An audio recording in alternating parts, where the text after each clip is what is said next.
Guys, I'll be happy to answer any questions that I can. Jordy, what's his status health-wise? He's got a bone bruise on his knee.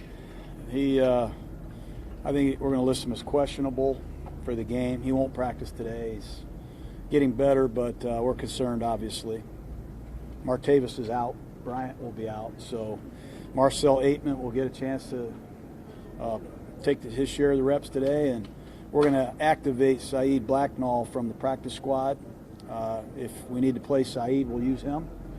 And we signed 2 men to our practice squad, Darius Stewart and Rashard Davis, 2 receivers to help us get through practice.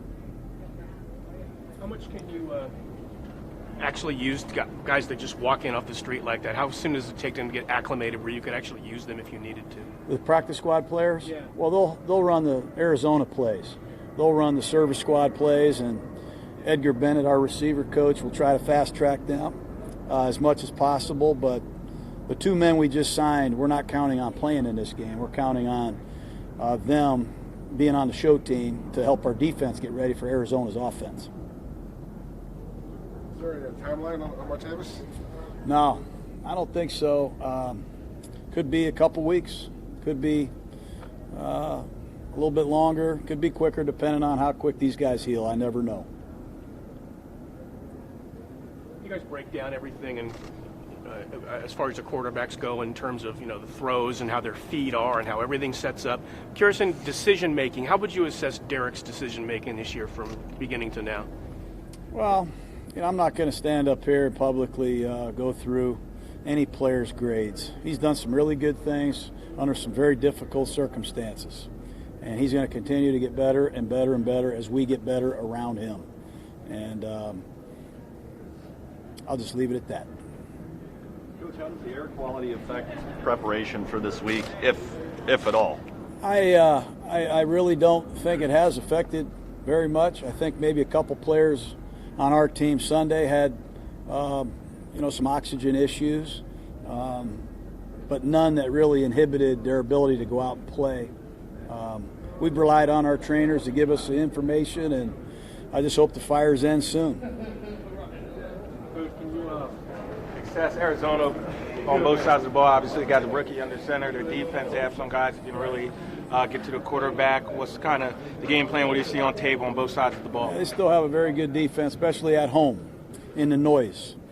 Chandler Jones will be a problem for anybody. Marcus Golden's getting healthy again. He's had double-digit sacks.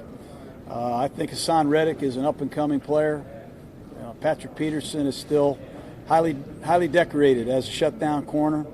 So they have the ingredients on all 3 levels to be a really good defensive team and get after you. And Rosen has had his rookie moments. He's also had some wow moments where you can see why they went up and got him. But be a great challenge for us. We're looking forward to it. Did you like Rosen coming out? I did like Rosen.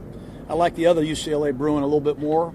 We felt we had a quarterback, so we spent a lot of time studying UCLA tape, and obviously got a lot of respect for Josh Rosen. Eric was your nominee for the Sportsmanship Award. What are your thoughts in terms of, we talked a little bit about him on the field, but just off the field, how he handles himself? Yeah, you can't ask for any more.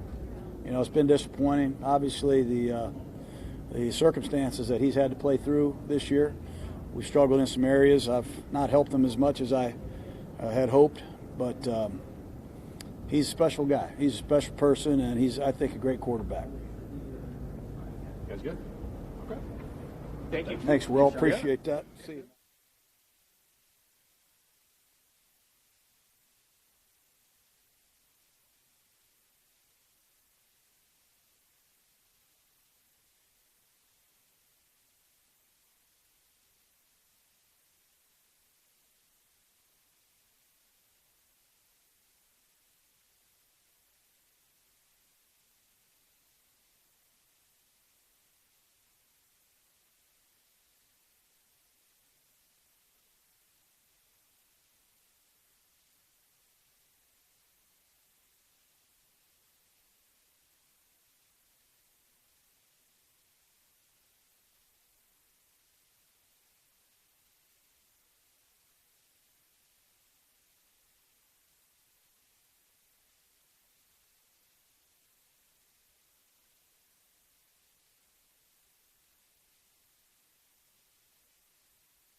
done quick. Yeah. All right, guys, Derek Carr. The possibility of a couple of different receivers, not who I know you've worked with in practice, but getting them up to game speed. What goes into that with Marcel and possibly Saeed? Man, thank goodness we had those guys in training camp because there's always a time where we go in early. You guys remember the quarterbacks come in early with the rookies, and so that's all I got to throw to. And so we got a lot of time on task there. When guys have been banged up at practice, they're the ones filling in, taking all the reps. And I said this before, they're two rookies that obviously they haven't done it yet on the field, but from what I've seen at practice, they're really smart. So plugging them in, no mental errors, that kind of thing. You're not worried about that kind of stuff. Now they got to go out there, win on their routes, and catch the ball. So we'll see how that goes. But I think that mentally and all those kind of things, physically, they have the talent. It'll be fun. It'll be fun to see what they can do. How comforting is it then, Derek, during training camp, it seemed like every other day Marcel was making jump ball plays down the sideline, so you know that you have that connection somewhat.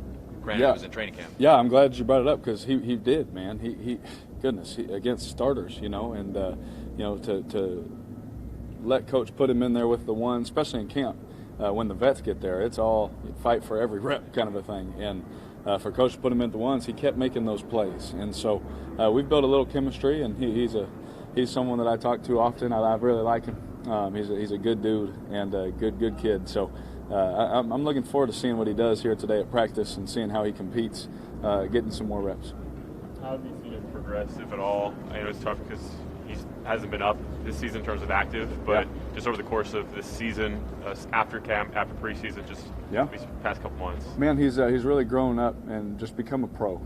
And that's every rookie. They need to figure out what do I have to. They don't even know where to line up for stretch half the time. Let alone acting like a pro during games and that kind of thing. And so one thing that really has stuck out is during games, he'll come up to me and ask questions, not in a bothersome way or anything like that. Just, hey, what'd you see here? Or, hey, what if they ran the route like this? Or and so I can tell that he's not just here taking a red shirt year, enjoying his time, wearing the team colors. He's really put in a lot of work, and it means something to him. And so he's shown that. So hopefully he just goes out there and cuts it loose because he's done all the right things. Now he just got to go play. You don't mind that during a game, just the pace of everything? Oh, no, not at all, because we got AJ, he talks to guys all the time. For me, I got something that I got to talk to Coach, and then Coach Gruden's grabbing me and the receiver. A lot of that stuff goes on, so it's nothing like it's out from left field or anything like that. I think you guys will break down a game in more detail than we ever will, just after from play to play, game to game.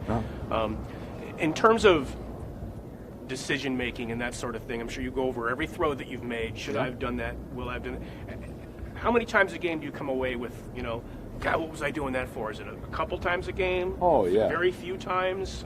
There's always about two where you're like, even completions. Yeah. Like, I think we've talked about one, that kept coming up when Coop won on a route versus the Rams, but we threw it to Jared for a first down, and you sit there like, oh, dang, well, that's one of those times where, man, it's a bigger play.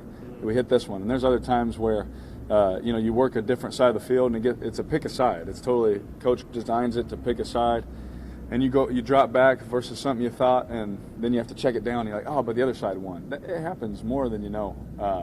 Probably 2 or 3 times, not every game, because sometimes it's just rolling, but there's probably like 2 a game where even completion, even some big plays, even the one that we threw to Doug, Seth went on his route, on the little wide route where he ended up getting about 20-something yards. There's stuff like that happens, I don't want to say all the time, but it definitely comes up. Is it more difficult to make correct decisions when systems change from one year to the next? Oh, man, yeah, well, no doubt. It obviously doesn't make it easier, but on the whole season, there's probably been, 4 or 5 plays where you're just like, this is completely wrong. We need to read it this way. that kind of thing. And those were early on where I'm trying to figure things out on the fly. But for the most part, it's really just little stuff like this matchup, that matchup. You could have worked this one. You could have done it that way. Obviously, a ton of scrutiny on the 4th down play, on the electing to throw it away. Looking back, that's still the play you make? Obviously, you wish you could make 54 miss like I tried to earlier in the game and try and find somebody else who's really not looking for the ball. We designed that for him to get open a certain way, and they didn't, and it wasn't a lot of time to try and make something happen. There's been times where I've tried to run around and do things. There was a time earlier in the game where I tried to break a tackle and do something more, and I wish the outcome was different. Everybody does. You watch everyone's reaction. We all feel the same way. I ripped my chin strap off. I said some things. Everyone wishes it was different, but it is what it is. I wish I could explain it in a better way, but it sucks. You talk about the learning curve of the new offense. Is it surprising to you that you guys, as an offense, were more productive first few weeks of the season than you have been the last few? Is that surprising that it hasn't been the improvement week to week that you would expect? Absolutely. It gets frustrating because I know how hard some of our guys work, and you expect it to continue to go this way. But this league, it's tough, man, and it'll humble some guys real quick. It'll check yourself and really make sure that if all 11 guys aren't doing their job, if all 11 guys aren't on the same page, how quickly it can turn like that, and not saying that someone's just doing it on purpose. You turn the film on, it's like, dang, if we just had that, or if I just would have checked to this or done this, you can sit there and second guess all the time, but the only thing that we have the opportunity to do is do our best right when it's in front of us. And so that's what we have to do better. We all got to play better. Coach puts us in great positions. We just got to play better. What's been the value of Brandon LaFell's position versatility? I know you guys have relied on him on a certain spot since Amari was traded, but overall his ability to be what you guys need him to be in a given week. Yeah, he's the ultimate pro. He always coming up to me. He's always coming up asking, about the route or this way. Hey, I'm gonna do it this way or that way. He can play all the spots. And that kind of value, it speaks for itself. To have a guy that can play all spots, it's not easy to do, especially in this offense. The different formations, adjustments on routes, it's different for each position, each route concept. There's so much detail that for him to be able to do that is as a quarterback who myself, AJ, quarterback coaches, all that, who have to know all the little details. For Joe to think that way and see it the same way is really impressive. Derek, as you prep for the Cardinals, what do you see from their defense on tape? I know Chan Jones and a couple other guys can really get to the quarterback. Oh yeah, great players. They got a really good defense. I think that I don't know what their record is. I usually don't know what people's record is when we play them. I turn the film on and let that speak for itself, and they are a good football team. Defensively, I haven't watched one snap of offense. I couldn't tell you, but defensively, they're a really good football team, and we got our work cut out for us. There's no doubt about that.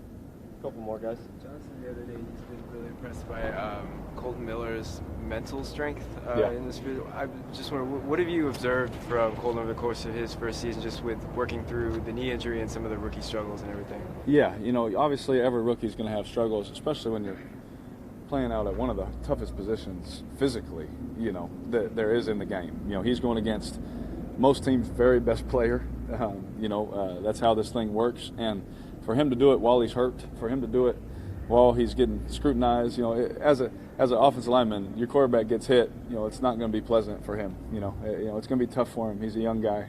I don't know if he checks a Twitter or anything like that. It's probably not going to be fun for him, right? As a young guy, he's trying to figure things out and all that kind of stuff.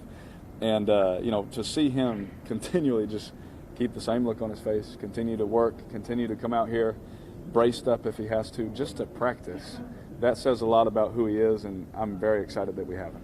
Derek, I talked to Mark Davis the other night, and he said, in talking about you, that you're taking a lot of grief, but he used a different word, that he thought was unfair. That because you don't have you don't have Amari anymore. The offensive line is so beat up.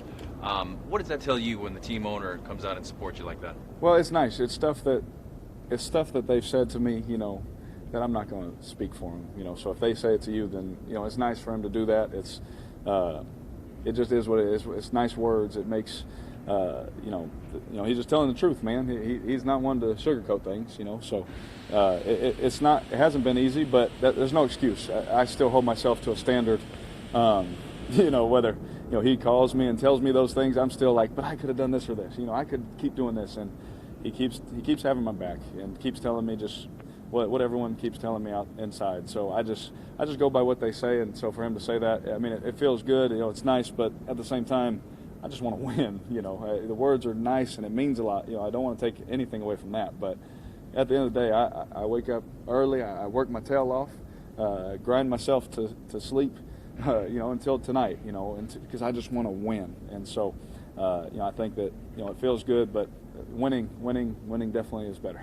As a quarterback who presumably wants to get the ball down the field more with all the checkdowns, how difficult is it for you to resist the temptation to force throws and take chances that otherwise you wouldn't take? Because I did it early on, and we've had some turnovers and things like that, and I said I can't.